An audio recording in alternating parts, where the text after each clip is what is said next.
బొలిశెట్టి గారు మీరు చెప్పండి. ఇప్పుడు మీరేమో చాలా కాన్ఫిడెంట్గా ఉన్నారు 3 పార్టీలు ఒకటి అవుతున్నాయని చెప్పి, కానీ దానికి ఉన్నటువంటి హడిల్స్ ఆల్రెడీ అటు బీజేపీ చెప్తోంది, వైసీపీ కూడా చెప్తోంది. మీరేమంటారు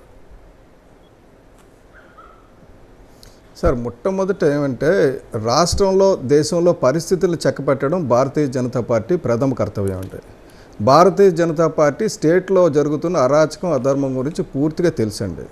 కాబట్టి ఇప్పుడు అరాచకం అధర్మం గురించి పైకి రావాలంటే పవన్ కళ్యాణ్ గారు ఎలాగైతే టీడీపీతో పొత్తు పెట్టుకున్నారో అదే పద్ధతిలో పవన్ కళ్యాణ్ గారు చాలా ఈరోజు ఇష్యూ చేసిన లెటర్లో కూడా ఉంది, మన రాష్ట్రాన్ని కాపాడడం గురించి పొత్తు పెట్టుకున్నాం. కాబట్టి పొత్తుకు విఘాతం కలిగించడానికి వైసీపీ వాళ్ళు ట్రై చేస్తుంటారు. మీరు వాళ్ళ ట్రాప్లో పడకండి, అందరూ జాగ్రత్తగా ఉండండి. ఇక్కడ చాలా క్లియర్గా పవన్ కళ్యాణ్ గారు చెప్పడం జరిగింది. ఈ పొత్తు ఎందుకు అంటే రాష్ట్రం గురించి, వైకాపా పార్టీ ఎందుకు అంటే స్వార్థం గురించి. నేను ముఖ్యమంత్రి అవ్వాలని పార్టీ పెట్టుకున్నాడు, ఒక లాక్కోవడం ఆయన తత్వం, ఇవ్వడం మా తత్వం. ఇది ప్రజలు కూడా అర్థం చేసుకున్నారు. ఎందుకంటే బ్రాడ్గా మేము ఏం ఆలోచిస్తామంటే ప్రజలకి మధ్యలో మీరు మాట్లాడకండి. మీరు మాట్లాడినప్పుడు నేను మాట్లాడలేదు, ఎంత సంస్కారంగా ఉన్నాను చూసారా? మీరు మాట్లాడినప్పుడు నేను మాట్లాడలేదు, కానీ మీరు మాట్లాడకుండా ఇంటరప్ట్ చేయకుండా ఉండలేకపోతున్నారు. మీరు ఇంటరప్ట్ చేయకుండా ఉండలేకపోతున్నారు. మీ పరిస్థితి అది. నాకు అర్థమవుతుంది వేణుగోపాల్ గారు, నాకు అర్థమవుతుంది. ఎందుకంటే సినిమాటోగ్రఫీ మినిస్టర్ కదా, యాత్ర మీద చర్చ పెట్టండి. యాత్ర సినిమా మీద చర్చ పెట్టండి. సినిమాటోగ్రఫీ మినిస్టర్ కదా, యాత్ర 2 సక్సెస్ మీద చర్చ పెట్టండి. మేము పొత్తుల్లో వెళ్తామనేటువంటి మాట చెప్పడం అనేటువంటి ప్రజాపక్షాన మాట్లాడాల్సింది మీరు. ప్రజలకు జరిగిన మంచి 2,53,000 నేరుగా వాళ్ళ ఖాతాల్లోకి చేరిందంటే ఒక నూతన విధానం కదా, ఒక సంస్కరణ కదా ఈ రాష్ట్రంలో. కార్మిక వ్యవస్థ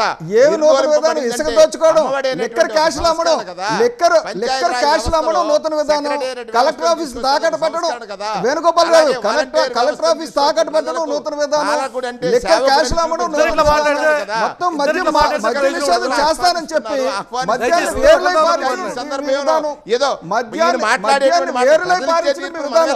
ఎవడమ్మ సొమ్ము తెస్తున్నారండి? జోబుల నుంచి పేదోడు జోబుల నుంచి దొబ్బేసి చాలా తప్పు. మీ సిద్ధాంతం చాలా తప్పు. కరెక్ట్ చేసుకోండి, మీ సిద్ధాంతం కరెక్ట్ చేసుకోండి. ఎందుకంటే డిపిటి అంటారు, డిపిటి డబ్బు ఎక్కడి నుంచి వస్తుందండి?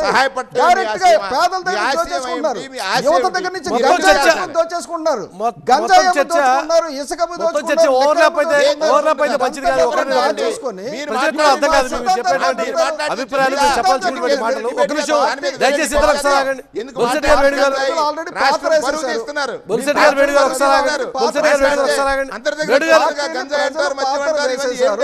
యువత పరువు తీస్తున్నారు.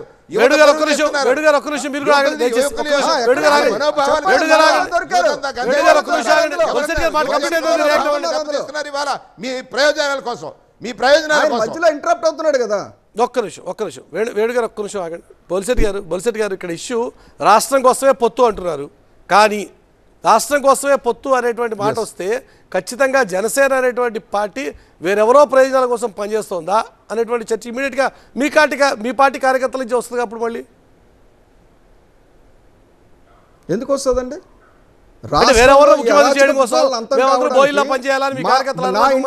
నా ఇంటి భూమి పట్టా మీద జగన్మోహన్ రెడ్డి ఫోటో ఏంటండి? మా తాత ఫోటో ఉండాలా, నా తండ్రి ఫోటో ఉండాలా, దేవుడి ఫోటో ఉండాలా? జగన్మోహన్ రెడ్డి లాంటి దెయ్యం ఫోటో ఏంటి నా భూమి కాగితాల మీద? ఒక దెయ్యం ఫోటోని పెట్టుకొని రక్షించాలి కదా.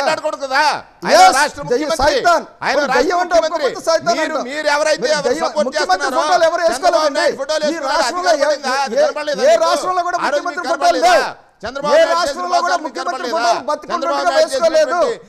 అది కాదండి, రాళ్ళ మీద కూడా ముఖ్యమంత్రి ఫోటోలు వేసుకున్నారు. మాట్లాడతారు. మీరు